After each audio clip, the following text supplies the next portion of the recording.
కాలం పరుగులు పెడుతోంది. ఆ పరుగులో మనం ఎన్నో సంపాదించుకున్నాం, కాని అంతకంటే విలువైనవి ఎన్నో పోగొట్టుకున్నాం. ఈరోజు రవి 20 ఏళ్ల తర్వాత తన సొంత ఊరికి తిరిగి వచ్చాడు. ఎందుకు? తనకు జన్మనిచ్చిన, తన బాల్యాన్ని పంచిన ఆ పాత ఇంటిని అమ్మేయడానికి. ఆ ఇంటి ముందు నిలబడగానే రవి గుండె బరువెక్కింది. ఒకప్పుడు అదొక బృందావనం.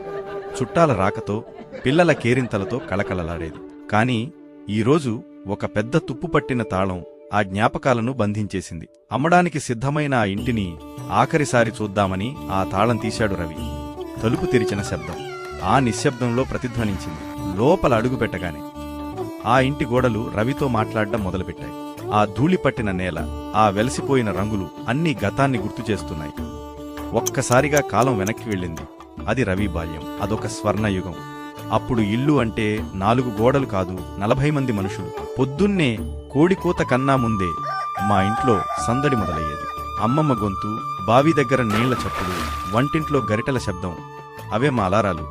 మా ఇంట్లో బాత్రూమ్ ఒక్కటే ఉండేది. కాని ఆశ్చర్యమేంటంటే స్కూల్ టైంకి ఎవరూ లేట్ అయ్యేవారు కాదు. స్నానాల దగ్గర ఆ తోపులాటలు, ఒకరి సబ్బు ఒకరు లాక్కోవడాలు, బాబాయిల కేకలు, అదొక చిన్నపాటి యుద్ధంలా ఉండేది. కాని అందులోనూ ప్రేమే ఉండేది. అప్పట్లో నాకు, నీకు అనే తేడాలు లేవు.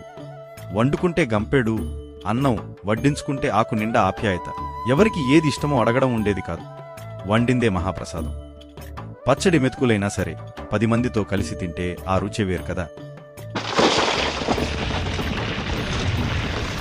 అది 1998 అనుకుంటా. ఆ ఏడాది ఆకాశం మా మీద పగబట్టింది. ఏకధాటిగా కురిసిన వానికి మా పొలాలన్నీ సముద్రాల్లా మారిపోయాయి.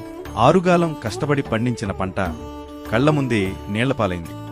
అప్పుడు పెద్ద నాన్న తాతయ్యతో అంతా అయిపోయింది నాన్న, ఇంకేం మిగిలింది? పంట చేతికొస్తుందన్న నమ్మకంతో షావుకారు దగ్గర అప్పు తెచ్చా.